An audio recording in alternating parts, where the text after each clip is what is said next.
আসসালামু আলাইকুম ওয়া রাহমাতুল্লাহ। আজকে আমার হাজব্যান্ডের জন্মদিন, এর জন্য তাকে সারপ্রাইজ দেওয়ার জন্য আমি একা হাতে বাজার করে এনেছি রান্না করব বলে। প্রথমে আমি এখানে দুধ গরম করে নিব, কারণ আমার প্রথম আইটেমটাই হবে পায়েস, যেহেতু তার জন্মদিন। আর আমাদের নতুন সংসারে আজকে কিন্তু তার প্রথম জন্মদিন এটা। তাকে বলেছে আমাকে বাইরে ডিনার করাতে হবে, কিন্তু সে জানে না যে তার জন্য আমি বাসায় এত কিছু আয়োজন করছি।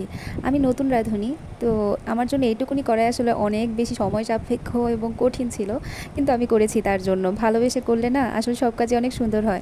আমি পায়েসের জন্য কয়েক মুঠ পোলাওর চাল নিয়েছি, খুবই অল্প পরিমাণ চাল নিয়েছি।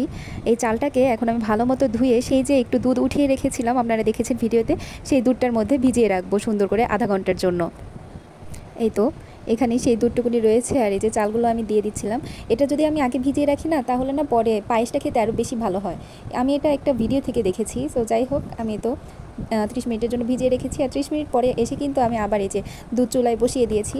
আর এই দুধটা যখন নাকি একটা বলক আসবে, তখনই ওই যে আমি চালটা উঠিয়ে রেখেছিলাম সেটাকে দিয়ে দিব। বেশি আর দেরি করবো না, আর বেশিক্ষণ চালও করবো না। আর এই দুধের মধ্যে কিন্তু ওই যে কিছু যে গরম মশলা টাইপের থাকে, ওগুলো দিয়ে দিয়েছি। এই তো এখানে হচ্ছে আমি সেই চালগুলো দিয়ে দিলাম, এবং চাল দেওয়ার সাথে সাথে ভালো মতো নেড়ে দিতে হবে, কারণ আমি ভিডিওতে শুনেছি বেশি করে না নাড়লে নাকি চালগুলো দলা পেকে যাবে। নাড়তে নাড়তে যখন নাকি আমার এই পায়েসটা অনেকটা ঘন হয়ে এসেছে জাল করতে করতে, সেই মুহূর্তে আমি কিছুটা চিনি দিয়ে দিয়েছি। আর মিষ্টি জিনিসে লবণ না দিলে তো একদমই ভালো লাগে না, তো খুব অল্প পরিমাণ আমি এখানে লবণ অ্যাড করে দিয়েছি। এদিকে আমার পায়েসটা হয়ে গেছে, ঘনত্বটা দেখুন, এবং খেতেও কিন্তু দারুণ হয়েছিল। আর এই তো আমি বাসমতি চালের ফ্রাইড রাইস করবো, এর জন্য চালগুলো নিয়ে এগুলোকে আমি এখন ভিজিয়ে রাখবো।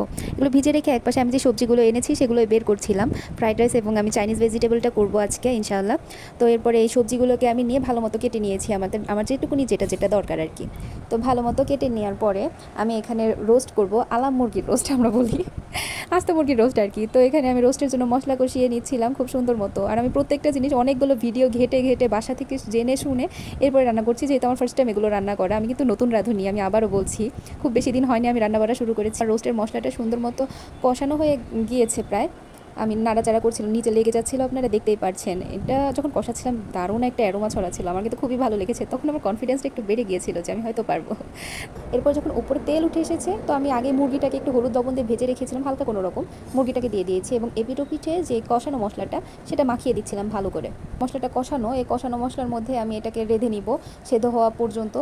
আর আপনারা কিন্তু দেখতেই পাচ্ছেন আমি খুব নাড়াচাড়া করে মনোযোগ সহকারে এটা মশলা ভরাচ্ছিলাম।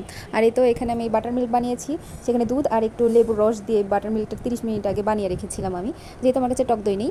তো এই তো ওইটা দেওয়ার পরে আমি এটাকে হচ্ছে ভালো মতো একটু নাড়াচাড়া করে ঢেকে দিয়েছিলাম। এই তো শেষের দিকে আমার মুরগির একবার বাঁকা হয়ে গেছিলো, যাই হোক আমি তারপর কাঁচামরিচ দিয়ে দিয়েছি একটু ফ্লেভারের জন্য, হয়তো আমি ভিডিওতে দেখেছি তাই দিয়েছি। আর শেষে একটু চিনি দিয়ে দিয়েছি। দেওয়ার পরে তো আবার একটু নাড়াচাড়া করব, আর যখন নাকি শেষে তেলটা উপরের দিকে উঠে আসবে, তখন কিন্তু আমার রোস্টটা হয়ে গেছে আলহামদুলিল্লাহ। দেখুন কত সুন্দর হয়েছিল, আল্লাহ আমার এখন আবার সেই কথা মনে পড়ছে। আর এই তো এখানে আমি সবজির জন্য আরেকটা পাতিল বসিয়ে দিয়েছি, আর এতে তেল দিয়ে আমি যে সবজিগুলো কেটে রেখেছিলাম সেগুলো আমি সেদ্ধ করে হালকা করে এখানে ভেজে নিব। আর যখন নাকি এটা একটু ভাজা হয়ে যাবে, এরপরে এতে আমি পানি মিশিয়ে দিব আর একটু লবণ দিয়ে সেদ্ধ করব। লবণ দেওয়ার পরে এটা যখন নাকি বলক আসবে পানিতে, বলক আসার পর আমি কী করব, একটা গ্লাসের মধ্যে আমি হচ্ছে কর্নফ্লাওয়ার পানির সাথে গুলিয়ে রেখেছিলাম সেটাকে দিয়ে দিব। আর এটা ক্যাপসিকামটা কিন্তু আমি একদম শেষে দিয়েছি, ক্যাপসিকামটা এর আগে আমি সেদ্ধ করিনি, এটা এমনিতেই দিয়েছি। এই তো এখানে যখন আমার বলক চলে এসেছে, সেই কর্নফ্লাওয়ার মিশ্রিত পানিটাকে আমি দিয়ে দিচ্ছি। এটা দিলে কিন্তু যে পানির একটা চাইনিজ ভেজিটেবলের যে ঘনত্বটা সেটা কিন্তু চলে আসে, একটা আঠালো আঠালো ভাব সেটা চলে আসবে।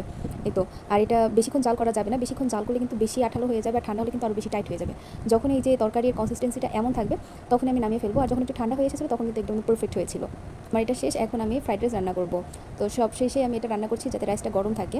এখানে আমি ফ্রাইড রাইসের যে স্ক্রাম্বলড এগটা সেটা আগে বানিয়ে নিচ্ছি। আমি একটু শুকনো মরিচ কুচি করে কেটে দিয়েছি, আর একটু লবণ দিয়ে এটাকে করেছি, আর এক্সট্রা কিচ্ছু দেইনি, কারণ আমার কাছে খুব বেশি পরিমাণ জিনিসপত্র নেই যেহেতু আমার নতুন সংসার। তো যাই হোক, এটাকে সুন্দর মতো স্ক্রাম্বল করে আমি উঠিয়ে নিচ্ছি। আর ওঠানোর পরে এই কড়াইয়ের মধ্যে আমি আরেকটু তেল দিয়ে এরপরে হচ্ছে রসুন কুচি দিয়ে দিব, এটা ফ্লেভারের জন্য। আর এরপরে আমি পেঁয়াজ দিয়ে দিয়েছি, পেঁয়াজটা ভালো মতো নাড়াচাড়া করে ভাজা ভাজা করে নিব। আর এরপরে আমি যে সবজিগুলো কেটে হালকা কোনোরকম সিদ্ধ করে রেখেছিলাম সেগুলোকে দিয়ে দিয়েছি। এগুলো যখন একটু ভাজা ভাজা হয়ে আসবে, আমি কিন্তু এখানেও সবজিগুলো শেষে হচ্ছে ক্যাপসিকাম যেটা সেটা দিয়েছি। খুব অল্প পরিমাণ ক্যাপসিকাম দিয়েছি, কারণ আমার ক্যাপসিকামের ফ্লেভার কেন জানি ইদানিং বেশি একটা ভালো লাগে না। তো যাই হোক, সব শেষে আমি ক্যাপসিকামটা দিয়ে দিয়েছি। আর ক্যাপসিকামটা একটু নেড়ে চেড়ে আমি বাসমতি চালটা যে লবণ দিয়ে একটু তেল দিয়ে সেদ্ধ করে রেখে ঠান্ডা করে নিয়েছিলাম সেটাকে দিয়ে দিয়েছি। আর এরপরে ভাতটা কিছুক্ষণ নেড়ে তারপরে স্ক্র্যাম্বলড এগ দিয়ে নাড়াচাড়া করে রাঁধুনির যে ফ্রাইড রাইস সিজনিং একটা মিক্স আছে সেটাকে আমি দিয়ে দিয়েছি। আর সব শেষে কাঁচামরিচ দিয়ে এটাকে ভালো করে নেড়ে নিব। এই তো নাড়াচাড়া করে আমার ফ্রাইড রাইস কমপ্লিট।